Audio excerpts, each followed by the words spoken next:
지난주에 이어서 우리 지난주에 자유케 하는 진리라는 제목으로 말씀을 나눴는데요. 오늘 2편입니다. 나는 누구의 자식인가?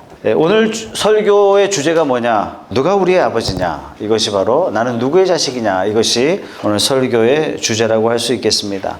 내가 정말 구원받았는가? 이런 의문을 한 번씩 갖게 됩니다.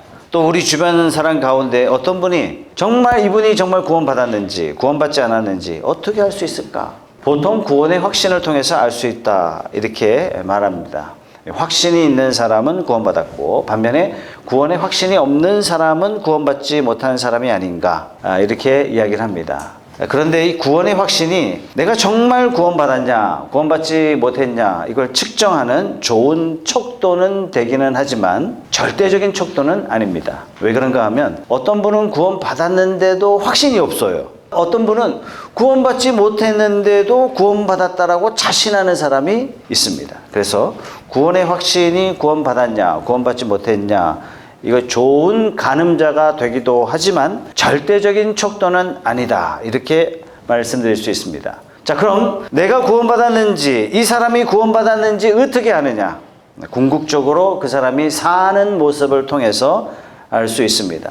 구원받았다는 게 뭐죠? 구원받았다는 것은 한마디로 하나님의 자녀가 됐다는 겁니다. 어떻게 하나님의 자녀가 됩니까? 자, 요한복음 1장 12절 말씀 다 같이 한번 읽어보죠. 시작. 그러나 그를 맞아들인 사람들 곧 그 이름을 믿는 사람들에게는 하나님의 자녀가 되는 특권을 주셨다. 하나님의 자녀가 되는 것은 예수님을 주님으로 영접하는 거예요. 내 인생의 주인으로 예수님을 받아들이는 겁니다. 이 순간이 하나님의 자녀가 되는 순간이고 이 순간이 구원받는 순간이 되는 겁니다. 그렇다면 그 사람이 정말 예수님을 영접했는지 어떻게 하느냐? 자녀를 낳으면 아버지를 닮게 돼 있어요. 아버지를 싫어해도 닮습니다. 하나님의 자녀가 되면 삶 가운데 성품 가운데 하나님의 모습을 닮아가는 부분이 반드시 나타나게 되어 있습니다. 그래서 그 모습을 보고 이 사람은 하나님의 자녀구나 자연스럽게 드러나고 자연스럽게 알 수 있습니다. 자, 어떤 사람은 예수님을 영접했다고 하지만 사고방식 가운데 삶 가운데 마귀의 성품만 나타나고 자신은 확신이 있다라고 이야기하지만 구원받은 사람이 아니다 하는 그런 결론을 내리게 됩니다. 자, 이것이 오늘 예수님께서 하시는 말씀의 핵심입니다. 자녀는 아버지를 닮게 돼 있다. 누구의 모습을 나타내고 있느냐? 그걸 통해서 이 사람은 믿는 사람이다. 이 사람은 믿지 않는 사람이다. 이렇게 판가름할 수 있는 겁니다. 자, 그런 차원에서 오늘 우리 아버지가 누구냐? 나는 도대체 누구의 자식이냐? 여러분, 말씀 끝날 때 한번 판가름 한번 해보시기 바랍니다. 자, 오늘 본문을 보면 유대인들이 뭐라고 이야기했냐면 예수님께 우리 조상은 아브라함이다. 빡빡 우깁니다. 아브라함은 유대인의 조상이죠. 유대인들은 아브라함으로부터 출발했습니다. 하나님께서는 아브라함을 너무 사랑하셨어요. 그 아브라함을 온 인류 가운데 한 사람을 선택하셨고 심지어 아브라함을 향해서 나는 너의 친구다 이렇게 하실 정도로 아브라함을 하나님께서 특별히 생각하셨습니다. 유대인들에게 자기들의 조상이 아브라함이다 이 말은요 엄청난 긍지와 자부심을 주는 그런 메시지예요. 나는 아브라함의 후손이야 이 말 자체가 주는 이 뭐라 그럴까요? 자부심, 긍지 대단했습니다. 이거 하나만으로도 나는 하나님 앞에 아브라함의 자손으로서 베네핏이 엄청나게 크다 이런 생각을 가지고 있었습니다. 그런 마음을 가지고 있는 이들에게 예수님께서 정면으로 도전하시는 거예요. 너희는 아브라함의 자손이 아니다. 너희들이 정말 아브라함의 자손이었더라면 아브라함이 했던 것처럼 너희가 했을 것이다. 왜? 자녀는 아버지를 닮게 돼 있으니까. 39절 말씀입니다. 너희가 아브라함의 자녀라면 아브라함이 한 일을 하였을 것이다. 그런데 유대인들은 지금 뭐 하려고 하고 있어요? 예수님을 죽이려고 하고 있는 거예요. 너희들이 나를 죽이려고 하는 거 보니까 너희들은 아브라함의 자손이 아니다. 창세기 17장에 보면 소돔과 고모라 성이 멸망하기 전에 하나님이 하나님의 대리자, 하나님의 대사, 하나님의 사자 셋을 아브라함에게 보냅니다. 아브라함이 보니까 아브라함은 이 셋을 딱 보는 순간 하나님이다라고 인식했어요. 그래서 어떻게 했어요? 환영했어요. 대접했어요. 또 하나님의 음성에 순종합니다. 그런데 역시 이 시대에 하나님의 사자로 온 예수님을 죽이려고 하는 이 유대인들은 아브라함의 자손일 수가 없다. 왜? 자녀는 아버지를 닮게 돼 있으니까. 이렇게 스스로 아브라함의 자손이라고 자처하는 이들에게 예수님께서 정면으로 도전하시면서 대립이 점점 가속화됩니다. 이들이 한 걸음 더 나가서 우리는 음행으로 나지 않았다. 우리 하나님의 자손이다. 그러면서 묘한 말을 꺼내죠. 우리는 음행으로 나지 않았다. 이게 41절 말씀이에요. 우리는 음행으로 태어나지 않았으며 우리에게는 하나님이신 아버지 한 분 계십니다. 음행으로 나지 않았다. 무슨 의미죠? 예수님이 어떻게 태어났습니까? 동정녀 마리아에게서 태어났습니다. 동정녀란 말은 뭐예요? 처녀에게 태어났다는 얘기예요. 그래서 예수님을 반대하는 쪽에는 어떤 소문이 횡행했냐면 예수는 사생아야. 결혼도 하기 전에 마리아가 바람 펴서 난 자식이야. 이런 악성 루머가 이 시대에 충분히 돌고 있었어요. 그래서 이런 말을 하고 있는 겁니다. 우리는 음행으로 나지 않았다. 너하고 존재가 틀려. 이렇게 이야기하고 있는 거예요. 지금 여기에 있는 유대인들이 어떤 사람이었어요? 본래 예수를 믿었던 사람이다. 이렇게 표현하고 있어요. 성경에 보면. 그런데 오늘 말씀에 드디어 본색이 드러나기 시작하는 거예요. 우리는 너처럼 사생아가 아니야. 우리는 아버지 한 분 하나님 계셔. 예수님이 대답해 주셨어요. 너희가 하나님의 자녀일 수가 없다. 자녀라면 나를 환영했을 것이다. 42절 말씀입니다. 예수께서 대답하셨다. 하나님이 너희의 아버지라면 너희가 나를 사랑할 것이요. 그것은 내가 하나님에게서 와서 여기에 있기 때문이다. 예수님이 말씀하시는 거예요. 내가 여기 오고 싶어서 온 게 아니다. 하나님께서 보내셔서 내가 왔다. 너희들이 하나님의 자녀라면 하나님이 보낸 자 나를 환영하지 않을 수가 없다. 마땅히 환영해야 된다. 그러나 너희가 나를 죽이려고 하는 거 보니까 너희는 하나님의 자녀가 아님이 명백하다. 그 다음에 예수님께서 세 가지 질문을 속사포로 던지세요. 43절 말씀. 어찌하여 너희는 내가 말하는 것을 깨닫지 못하느냐. 46절 말씀. 너희 가운데 누가 나에게 죄 있다고 단정하느냐. 질문의 초점이 뭐예요? 너희는 아브라함의 자손이 아니고 하나님의 자손도 당연히 아니고 누구다? 악마의 자녀다. 너희는. 이 결론을 향해서 세 번째 질문을 던집니다. 46절 말씀에 내가 진리를 말하는데 어찌하여 나를 믿지 않느냐. 이 말씀하시고 직답을 하시죠. 47절 말씀에 하나님에게서 난 사람은 하나님의 말씀을 듣는다. 그러므로 너희가 듣지 않는 것은 너희가 하나님에게서 나지 않았기 때문이다. 말씀을 거부하고 거절하는 이유는 너희가 악마의 자식이기 때문에 그렇다. 자, 두 번째 질문 46절에 너희 가운데 누가 나에게 죄 있다고 단정하느냐. 내가 거짓말을 했더라면 너희가 알았을 것이다. 내가 거짓말한 것을 봤냐? 내가 나쁜 짓 하는 걸 봤냐? 내가 죄 짓는 걸 봤냐? 나는 의로운 자인데 왜 의로운 자를 배반하고 핍박하고 죽이려고 하느냐? 왜냐? 너희가 하나님의 자녀가 아니기 때문이다. 의로운 자를 죽이려고 하는 것은 너희가 악마의 자녀이기 때문에 그렇다. 43번 첫 번째 질문에 어찌하여 너희는 내가 말하는 것을 깨닫지 못하느냐. 이 질문하시고 아마도 한참을 기다리셨다가 대답하신 것 같아요. 그것은 너희들이 내 말을 들을 줄 모르기 때문이다. 왜 못 깨닫느냐? 왜 말씀을 듣고 진리의 말씀을 듣고 막 거부감이 생기고 진리의 말씀이 막 이렇게 선포되어지는데 마음에 그냥 튕겨내고 싶은 그런 마음이 든단 말이에요. 왜요? 하나님의 자녀가 아니기 때문이다. 45절 말씀. 그런데 내가 진리를 말하기 때문에 너희는 나를 믿지 않는다. 내가 오히려 거짓말을 했더라면 너희가 혹해서 들었을 것이고 내가 오히려 사실이 아닌 말들을 막 이야기했다면 너희가 재밌게 들었을 텐데 내가 하는 말을 거부하고 뒤에서 막 캥겨하고. 왜요? 진리이기 때문에. 왜요? 너희가 악마의 자녀이기 때문에 그렇다. 내가 왜 진리에 대해서 거부감을 느끼는 줄 아느냐. 44절 말씀에 예수님의 결론입니다. 너희는 하나님의 자녀가 아니다. 악마의 자녀다. 44절 너희는 너희 아비인 악마에게서 났으며 또 아비의 욕망대로 하려고 한다. 그는 처음부터 살인자였다. 또 그는 진리 편에 있지 않다. 그것은 그 속에 진리가 없기 때문이다. 그가 거짓말을 할 때에는 본성에서 그렇게 하는 것이다. 그는 거짓말쟁이이며 거짓의 아비이기 때문이다. 여러분, 마귀의 특징이 뭐예요? 악마의 특징이 뭐예요? 살인자요, 거짓말쟁이에요. 너희들이 그 아비를 닮아서 나를 죽이려고 하는 것이다. 악마가 거짓말쟁이이기 때문에 너희가 진리를 받지 못하고 진리가 선포될 때 막 거부감이 느껴지는 거예요. 진리가 막 캥겨내는 거예요. 오늘 본문의 말씀을 통해서 우리에게 물어보는 거예요. 너희는 하나님의 자녀냐? 악마의 자녀냐? 누가 하나님의 자녀냐? 그러면서 과연 이 사람이 하나님의 자녀인지 하나님의 자녀가 아닌지 어떻게 구별하는지를 우리에게 힌트를 주시는 겁니다. 자녀는 아버지를 반드시 닮게 되어 있습니다. 정말 자녀가 되었으면 하나님의 말씀이 막 끌리기 시작하는 거예요. 말씀 통독합시다. 그랬을 때 말씀을 통독 어렵게 시작했지만 말씀 읽는 중에 말씀이 뿔송이처럼 다네. 왜 내 생활에 직접 말씀해 주시고 있는 것을 이제야 느끼고 있지? 하나님의 말씀이 보이기 시작하고 하나님의 음성이 들리기 시작합니다. 그러나 우리가 진리의 말씀에 대해서 계속 거부감을 느끼고 계속 미움 가운데 살면 이것은 아직 내가 하나님의 자녀가 아니라 악마의 자녀다. 증거예요. 제가 갑자기 미움이라는 단어를 썼잖아요. 왜 미움이라는 단어를 썼느냐? 미움이 뭐죠? 그 살인이에요. 사람을 죽이는 겁니다. 예수님도 그렇게 말씀하셨습니다. 요한일서 3장 15절 말씀 다 같이 읽어보죠. 시작. 자기 형제 자매를 미워하는 사람은 누구나 살인하는 사람입니다. 살인하는 사람은 누구나 그 속에 영원한 생명이 머물러 있지 않다는 것을 여러분은 압니다. 여러분이 압니다. 이 말은 뭐예요? 명백하다는 얘기예요. 누구도 거부할 수 없다는 얘기입니다. 여러분 그렇지 않겠습니까? 사람을 미워하고 있는 사람이 어떻게 그 속에 영생이 있을 수 있겠습니까? 어떤 사람이 살인자예요? 남을 미워하는 사람이 살인자입니다. 그래서 우리 마음속에 진리를 거부하는 마음이 있고 또 우리 마음속에 미움이 있으면 이건 하나님의 자녀가 아니다. 이건 악마의 자녀다라는 증거가 되는 겁니다. 우리가 진리에 끌리고 사랑하는 사람이 될 때 하나님의 자녀가 되었다 하는 증거가 되는 겁니다. 여러분 사랑은 감정이 아니죠. 사랑은 블링블링이고 뭐 보기만 해도 막 웃음이 나오고 그게 사랑이 아닙니다. 사랑은 철저하게 의지예요. 무슨 의지예요? 용서하고자 하는 의지입니다.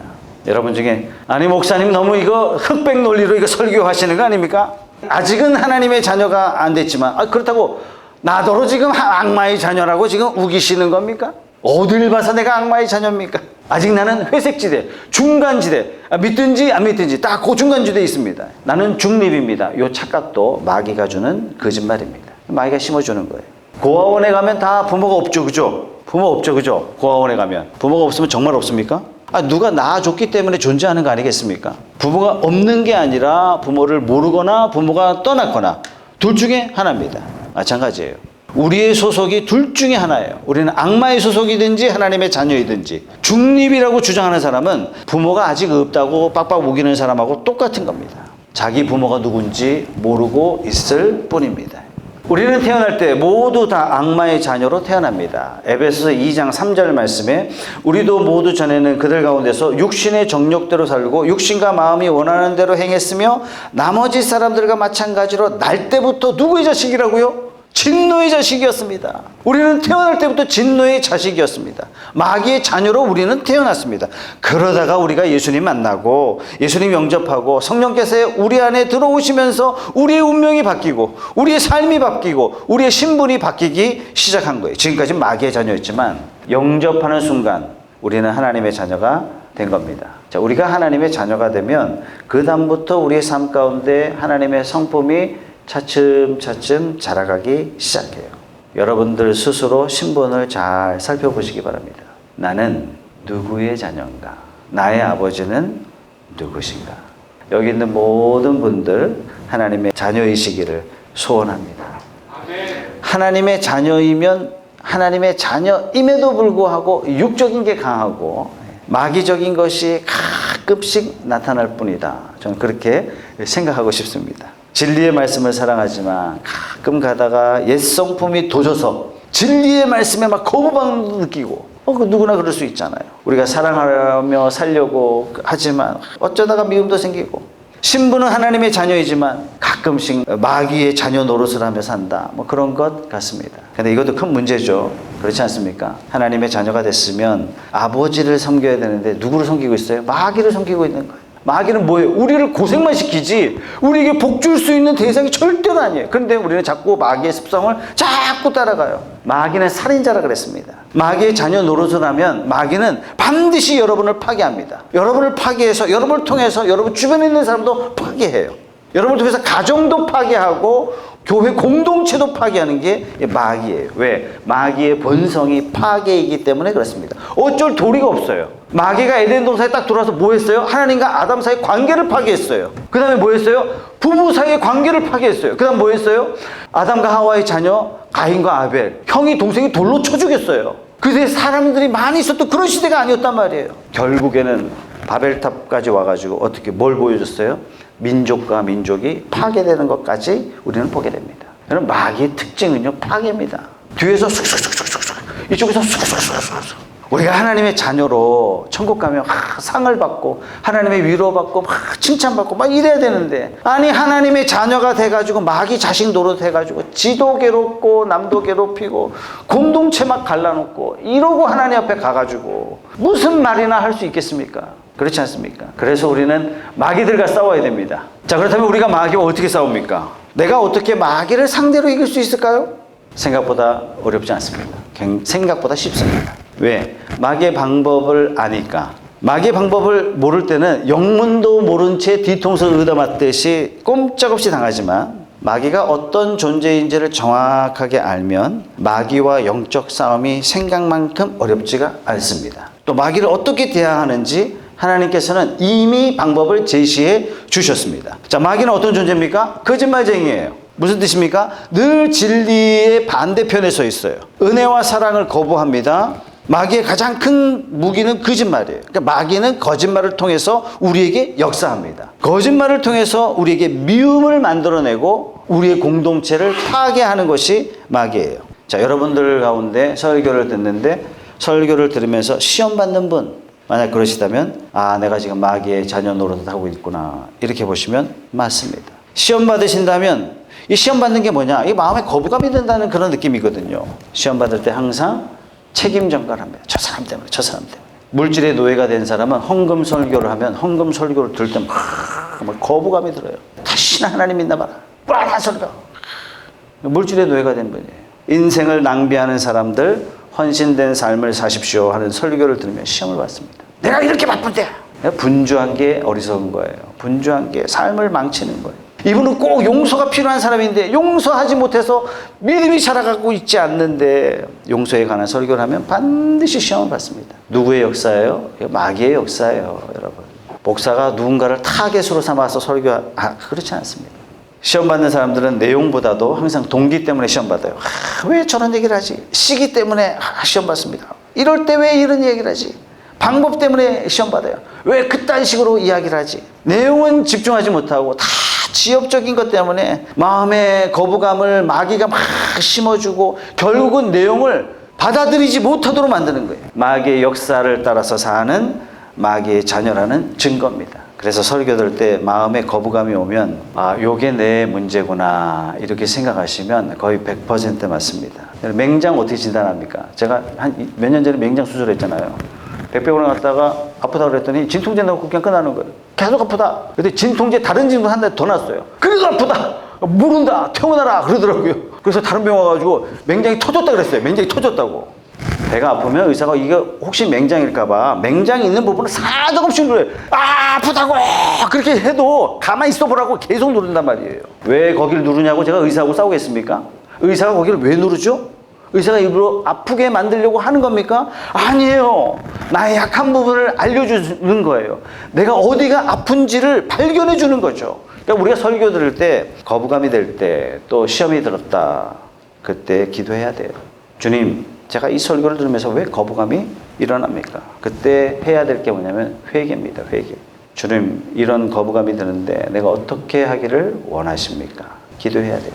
그러면 반드시 하나님께서 알려주세요. 반드시 알려주세요. 요렇게 자꾸 하면요, 하나님의 음성을 듣는 법을 배워요. 이걸 잘하는 사람이 하나님의 음성을 민감하게 체험하게 됩니다. 근데 이걸 자꾸 무시해요. 하나님의 음성 들려줘도 못 듣습니다.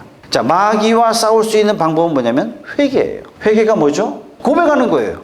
자꾸 자기 변명하는 사람들이 있어요. 막 이래서 그렇고 저래서 그렇고. 회개는 정직하게 고백하는 겁니다. 얼버무리면서 대충 잘못했어요, 이걸로 끝나는 게 회개가 아닙니다, 여러분. 진심으로 고백하는 것이 회개입니다. 내가 진실하게 고백했다면 하나님께서 내 죄를 용서해 주시리라 하는 믿음이 중요합니다. 하나님께서 나를 용서하셨다면 그 다음 뭐 해야 되죠? 나도 나를 용서해야 돼요. 지난날에 잘못한 걸 보고 이런 못된 너, 이런 멍청한 새끼 이러면서 자신을 자책하는 사람이 있어요. 자신을 용서해야 됩니다. 그 다음에 그 용서에 감사를 표시해야 돼요. 여러분, 여기까지 와야 이게 회개입니다. 마귀는 미움이 일어나도록 진리가 아닌 거짓으로 마귀가 주는 악한 감정에 휩싸이도록 우리를 종으로 만들어서 자신도 파괴시키고 나 주변에 있는 사람들도 파괴시키고 내가 소속한 공동체를 막 흔들어놔요. 이런 조짐이 있을 때 회개라는 강력한 무기로 하나님 앞에 무릎으로 나가서 승리하는 저와 여러분들이 다 되시길 주님의 이름으로 소원합니다. 두 번째, 마귀의 무기는 뭐냐? 그 미움이에요. 미움. 마귀는 살인자이기 때문에, 그래서 우리 마음속에 미움이 있을 때 이걸 어떻게 해결해야 되느냐, 여기에 대해서 주신 무기가 뭐냐면 용서입니다. 누가 밉다, 무슨 뜻이에요? 내가 용서하지 않았다는 증거예요. 정말 용서했으면 미울 수가 없어요. 미워서는 안 됩니다. 미움이 있는 동안에는 나는 용서하지 않았다. 예수님 뭐라고 말씀하셨죠? 네가 용서하지 않으면 나도 너를 용서하지 않겠다. 엄청난 메시지예요. 예수님이 나를 용서하지 않았다면 나는 어떻게 되는 거예요? 천국 못 가요. 나 하나님의 자녀가 될 수가 없어요. 이게 심각한 겁니다. 용서는 우리의 운명을 좌지우지하는 매우 중요한 내용이에요. 어떤 분이 이런 얘기해요. 나는 목사님 미워하는 사람이 없습니다. 질문을 바꿔보겠습니다. 그럼 싫어하는 사람은 있습니까? 미워하는 거하고 똑같은 거예요. 그래서 우리 성도는 싫어하는 사람도 미워하는 사람도 있어서는 안 됩니다. 왜? 결과가 지옥이에요. 괴로움이 아니라 그 지옥이에요. 우리가 주기도문을 외우지 않습니까? 마태복음 6장 9절의 말씀. 하늘에 계신 우리 아버지여, 이름이 거룩히 여김을 받으시오며 나라가 임하시오며 뜻이 하늘에서 이루어진 것 같이 땅에서도 이루어지이다. 오늘 우리에게 일용할 양식을 주시옵고 우리가 우리에게 죄 지은 자를 사하여 준 것 같이 우리 죄를 사하여 주시옵소서. 우리가 이 땅에서 삶의 연습은 딱 하나예요. 평생 용서하며 사는 거예요. 이게 성도의 삶이에요. 이게 성도의 삶. 이 주기도문은 예수님께서 늘 너희가 이렇게 기도하라라고 가르쳐 주신 내용 아닙니까?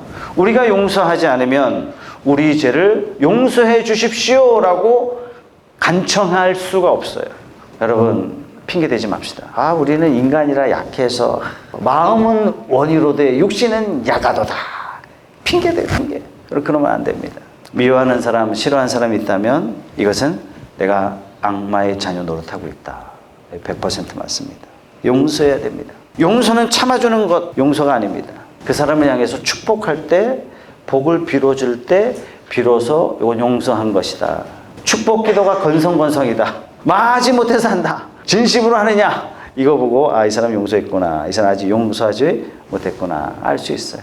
또 상대방이 도움을 필요로 할 때 뭐 도와달라고 합니까? 그러나 도움이 필요로 할 때 내가 도와줄 수 있을 때 아, 진짜 용서한 사람이 되는 겁니다. 내가 용서는 한다만 다시는 보지 말자. 용서한 거예요? 아니에요. 이거 용서 안 한 거예요. 절교를 선언한 거예요. 형벌을 가한 거예요. 인간은 사회적인 존재라고 그랬잖아요. 관계를 끊어버린 거예요. 이거는 사회적인 사형 선고를 내가 내린 겁니다. 용서한 게 아닙니다. 내가 정말 용서했을 때 그때가 언제냐? 그 사람이 도움을 필요로 할 때 내가 도울 때 진정으로 용서한 것이다. 우리 성도님들, 하나님의 자녀가 마귀 노릇하면 마음도 괴롭고 몸도 괴롭고 뼈가 녹습니다. 마음이 깊이 고민하는 사람은요, 누군가를 깊이 증오하고 미워하면 변이 시커멓게 나와요. 속이 다 탔다는 증거예요. 마귀의 목적이 당사자를 무너뜨리고 패배시키고 파괴시켜서 그 사람이 이웃한 사람들을 계속 파괴시키는 거예요. 그 사람을 통해서. 그래서 그들이 속한 가정이든 교회든 공동체를 파괴시키는 거예요. 마귀가 주는 미움을 하나님이 주시는 용서로 반드시 해결하시는 저와 여러분들 다 되시기를 소원합니다. 회개와 용서는요, 자유함을 우리에게 베풀어 줍니다. 회개와 용서에 참된 마음의 평화가 있어요. 용서한 사람은요, 두 다리 쭉 뻗고 잡니다. 이런 사람이 하나님의 자녀 아니겠습니까? 마음에 뭔가 누군가를 미워하고 증오하고 있다면 우리는 우리 스스로를 마귀의 자녀로 자꾸 입양시키려고 하는 것과 같은 것입니다. 프린스 성도님들, 마귀의 밥 되시는 분이 한 분도 없기를 간절히 소망합니다. 마귀의 종노릇 할 경우에 방법이 뭐라고요? 회개와 용서다. 자, 마귀에게 틈을 주지 않는 주 안에 평안하여 함께 성장하는 그런 성도님들, 그런 프린스 교회가 되기를 저는 원합니다. 하나님의 자녀가 되었다면 평화도 누리고 기쁨도 누리고 막 자유함을 누리는 게 이게 마땅한데, 마귀와 싸우기 위해서는요, 정신을 바짝 차려야 됩니다. 내 마음을 흔들어 놓을 때 아, 요거 마귀의 역사구나, 이렇게 아는 순간 이미 반은 이긴 거예요. 대부분 마귀의 전략에 쉽게 넘어가는 이유는 뭐냐면, 지금 내가 마귀와 싸우고 있다, 이걸 잘 몰라요. 누구와 싸우고 있어요? 자기하고 싸우고 있는 거예요. 그 다음에 저 사람 때문에 사람하고 싸우고 있는 거예요. 자기하고 싸우면서 계속 자책하고 후회하고 자기 자존감을 계속 떨어뜨리는 겁니다. 남들과 싸우는 사람이 어떤 사람이에요? 뭔가 잘못된 일을 생각하면서 이 일의 원인 제공자를 생각하는 거예요. 저 자식 때문에, 저 인간 때문에, 저 사람 때문에. 마귀와 싸움인데 자기 자신하고 싸우고 사람들 떠올리면서 원망하면서 계속 싸우고 있는 거예요. 그래서 승리하지 못하는 겁니다. 저는 부산에 어떻게 오게 됐냐면 호산학교에 최홍준 목사님이 불러서 오셨어요. 여러 가지 이제 목사님하고 이야기하는데 한 번 저한테 담임 목사님이 저한테 안 된다라는 말씀을 하셨어요. 지금 생각하면 모를까 아무리 생각해도 그게 떠오르지가 않아요. 무슨 얘기예요? 별거 아니란 얘기예요. 별거 아닌 거 가지고 목사님이 저한테 그거 안 돼 이렇게 말씀하셨는데 그 말이 저한테 막 상처가 된 거예요. 거절감으로 막 느끼기 시작하는 거예요. 그 순간부터 담임 목사님이 달리 보이기 시작하는 거예요. 목사님의 설교가 가식적이다 이런 느낌도 들고 목사님 설교 들으니까 막 부담스럽다. 목사님이 열정적으로 사역하시는데 다 자기 성공을 위해서 저렇게 부지런히 떠는 거 아니야 이런 생각 들고 목사님 전도하자 다 자기 목회 성공을 위해서 하는 거 아니야 이런 생각이 들고 이런 생각만 해도 마음에 흥분까지 되고 그래서 어땠는 줄 알아요? 사표 썼어요. 사표를 딱 써가지고 목사님 갖다 드리자. 그 순간에 내가 지금 왜 이러고 있나. 그래서 제가 분석하기로 했어요. 정말 이분이 가증스러운가. 정말 이분이 자기 목회, 자기 성공을 위해서만 목회하고 있는가. 조목조목 적기 시작했어요. 적어봤더니 너무 목회를 잘 하시더라고요. 근데 이제 목사님에 대한 거부감, 이 거절감 이런 게 있잖아요. 그래서 노란색 제 노트 탁 꺼내놓고 쓰기 시작해요. 목사님께 감사한 거. 1. 3줄로 쓰고 2. 4줄로 쓰고 3. 2줄 딱 쓰는 그 순간 마침표를 딱 찍는 그 순간 제 마음에 하나님이 말할 수 없는 기쁨과 평안으로 가득 바꿔주셨어요. 내가 지금까지 마귀의 종도를 타고 있었구나. 그게 아마 봄이었던 것 같은데 그 해 가을 추수감사주일에 목사님, 담임 목사님께 이제 감사 편지 하셨어요.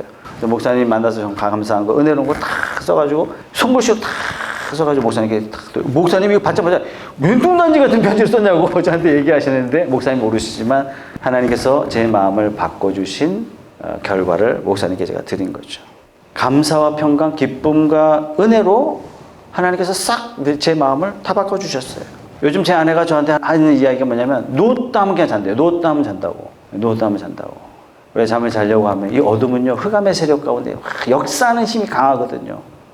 지난날 내 후회스러운 거, 안타까운 거, 나를 괴롭힌 사람이 머릿속에 막 떠오르기 시작하면 잠을 이루지 못해요. 왜? 이 작은 게 부풀려지고 부정적인 게 계속 돌고 돌아가지고 눈덩이처럼 막 산만해져가지고 나중에는 별거 아닌데 막 흥분해가지고 잠을 이루지 못하는 일들이 있다면 이 뭐 하는 거예요? 마귀가요 우리의 밤을 방해하는 거예요. 내일의 하루를 망칠 수 있도록 마귀가 최대한 역사하는 거예요. 우울해지게 만들고 걱정하게 만들고 염려하게 만들고 하나님은 범사에 감사라 말씀하셨는데 그래서 제가 하는 게 뭐냐면요 딱 그런 생각이 처음에 딱 들면 주의 종의 저녁을 망치는 악한 영은 잠잠할지어다. 이 밤을 방해하고 있는 악한 세력은 결박당할지어다. 결박당한 이 악한 세력들은 예수의 발 앞에 갈지어다. 주님, 악한 영들을 묶어서 주님 앞에 보냈습니다. 처리하여 주시옵소서. 예수님 이름으로 기도합니다. 아멘. 심지어 아내가 부부싸움하고 한 날도 바로 자더라. 야고보서 4장 7절 보겠습니다. 다 같이 한번 읽어보죠. 시작. 그런즉 너희는 하나님께 복종할지어다. 마귀를 대적하라. 그리하면 너희를 피하리라. 악마가 주는 거짓말에 속지 않기 위해서 어떻게 진리의 말씀에 복종한다. 걷잡을 수 없는 분노, 걷잡을 수 없는 슬픔, 억누를 수 없는 그 부정적인 생각들 다 뭐예요? 마귀가 주는 거예요. 우리는 다 지나왔는데 지나왔던 생각들 자꾸 우리 머릿속에 자꾸 떠올리게 해서 우리를 자꾸 괴롭히는 거예요. 이거는 내가 과거를 복귀해가지고 과거를 다시 살지 않는 이상 어떻게 할 수 없잖아요. 그러나 우리가 하나님 앞에 이것을 고백했을 때 하나님께 다 용서해주고 지나가는 건데 이거 자꾸 떠올리게 만드는 거예요. 마귀가 주는 겁니다. 성도 여러분, 이런 영적 싸움에서 승리하는 저와 여러분들이 다 되시길 주님의 이름으로 축복합니다. 하나님의 자녀가 됐다면 하나님이 주시는 복, 그게 뭐예요? 능력, 평화, 기쁨, 기도 응답. 우리가 이런 것들을 누리며 살아가는 것이 하나님의 자녀고 이런 것들을 누리며 살아가는 것이 자녀됨의 특권인데 자녀가 되어서도 마귀의 종노릇 타면서 마치 마귀의 심부름꾼 역할을 하듯이 이런 역할을 하는 사람 우리 푸른숲교회는 한 사람도 없기를 주님의 이름으로 소원합니다.